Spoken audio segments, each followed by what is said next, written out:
Ya, pemirsa, saat ini fraksi Partai Demokrat menyampaikan sikap fraksi Demokrat DPR RI terkait rencana pengajuan dana aspirasi DPR sebesar 20 miliar rupiah per anggota yang kini menjadi polemik. Dan segera saja kita ikuti jalannya konferensi pers langsung dari gedung DPR RI Jakarta. Jadi bukan hanya dari paket kebijakannya, tapi juga pada timing dalam mengeluarkan kebijakan pemberian dana aspirasi bagi orang per orang di anggota DPR. Jadi ini ada kondisi subjektifnya yang menurut kami syarat-syaratnya juga belum jelas dan bisa dibilang tidak terpenuhi.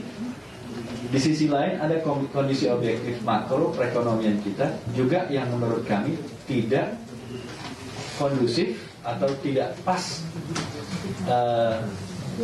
untuk momentumnya untuk dilahirkan kebijakan semacam ini. Jadi dari dua hal ini sesungguhnya teman-teman seharusnya bisa menyimpulkan apa sebenarnya posisi kami. Nggak boleh.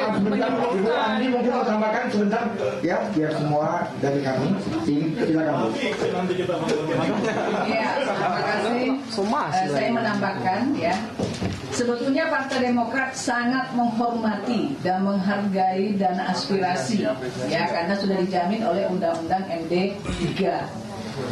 Nah, kembali kepada sejarah tahun 2010, zaman Pak SBY Presiden, Demokrat menolak.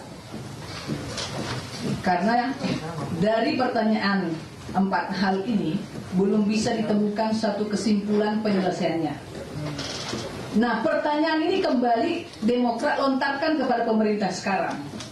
Apakah pemerintah mampu menjawab penyelesaian 4 pertanyaan ini yang tadi sudah disampaikan dalam 4 poin itu ABCD?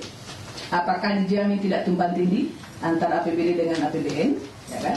Apakah dijamin bahwa ini secara prosedural sudah benar?